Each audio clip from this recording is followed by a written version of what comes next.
In the beginning, Jesus created the heavens and the earth. By him, through him, and to him, in the beginning, all things emerged. In the beginning, he built the physical world into which he would eventually come. In the beginning, he formed the flesh he would eventually become. He designed the air in the beginning on which his lungs would eventually rely. In the beginning, he constructed the tree on which he would hang and eventually die. For when God spoke and the universe sprung to life, in the beginning, he made a promise to save the world by becoming Jesus the Christ. And we know this because it is right in the beginning of our Bibles, in the first story we face.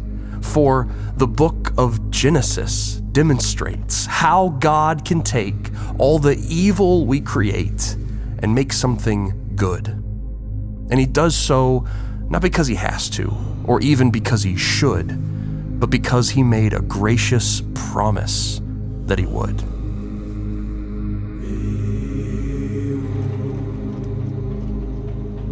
In the beginning, we see the meaning of why God created the earth and everything in it. It's that we might enjoy his presence, expand his garden, and cover the world as his image. So to that end, God gave human beings the privilege of being a part of that mission. He enlisted Adam and Eve to care for the earth and to have children, to be fruitful and multiply until everyone that would come from their family line turned the whole earth into a garden temple where humans could live side by side with the divine. But for Adam and Eve, something else came to mind. Instead of enjoying God and his provision, they sought out a counterfeit. Instead of expanding the garden, they sought to conquer it. Instead of spreading the image of God, they sought out their own prominence. God gave them the reason for their existence, and they did the exact opposite. All they were left with was shame, where they used to be free. Guilt where there used to be peace, and fear where there used to be ease. So instead of being with God in his garden temple, they would be removed from him. For they sought out life apart from the one who gave them breath. They thought they were gaining something by their deeds, but all they earned was death. Death for their bodies, loss of their purpose, the end of their paradise, the destruction of their innocence. But the worst part of all of it, the punishment's deepest depth, is that they would be cut off from the author of life. That is the worst possible death.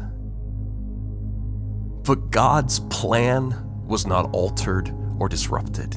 His purposes were not laid to rest.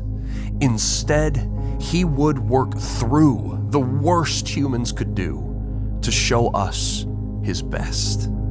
For what we see after Adam and Eve commit the first sin at the garden tree is that God makes them a guarantee that he would set humanity free from the curse of death that would divide us. From Adam and Eve's offspring, he would provide us with a new seed, a new Adam, one who was righteous, who would unmake death, remake his world, and reconcile us. Genesis demonstrates how God can take all the evil we create and make something good. And he does so not because he has to, or even because he should, but because he made a gracious promise that he would. This promise of a new seed was made to a specific people of a specific line, which Genesis goes to great lengths to trace and define. But in Eve's first seed, we do not find life, but death. We don't see a sun crushing sin, but dying under it. So even though Eve had given birth to new offspring, God's promise of his final seed would not be fulfilled yet. Instead, God would give them another son named Seth, who would be the next in line to bear the promise. But just like Adam and Eve, and just like Cain and Abel, God's promised seed would be carried by imperfect people who continually commit evil. Noah escaped the flood, but committed shameful acts while intoxicated. Sarah was promised a chosen child, but gave Abraham to another when her doubts were escalated. Isaac was told to bless his younger son, but tried to make it so the older was the one consecrated. Jacob was given God's blessing, but constantly tricked, lied, and manipulated. And by the time we get to Joseph, at the end of Genesis, Adam and Eve's family tree is filled with so much brokenness, so much death, so much hopelessness, that we start to wonder if anyone will fulfill God's promises, if anyone will be the promised seed, or if there would ever be someone who could.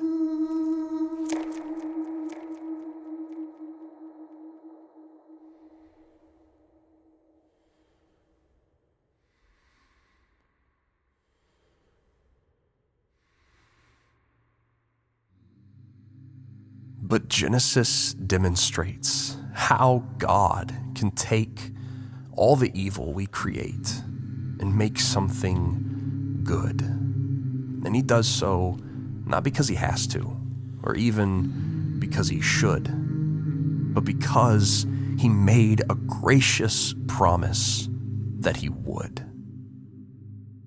Which is why the book of Genesis points to a future descendant, one who would keep the promise, one who would take all that was wrong and make it right. For the very Word who in the beginning spoke and there was light was born as the promised seed of Genesis, as Jesus the Christ. He would bring the whole world life, but not like Adam and Eve, who tried to earn life by taking something off a tree. Instead, he would put his own life on one to take the death that humanity brought on. For in the beginning, when Jesus built the world, formed the flesh, and constructed the very idea of trees, he was crafting the very piece of wood on which he would suffer loss.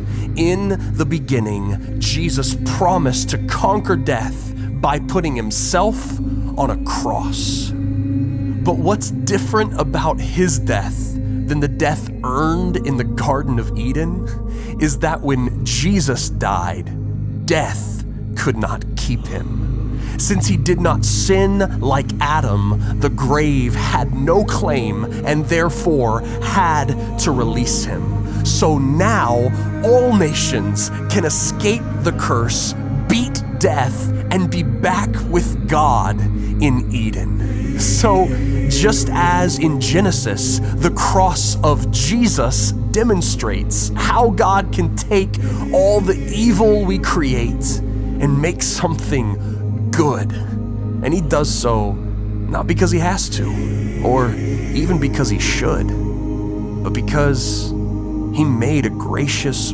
promise that he would.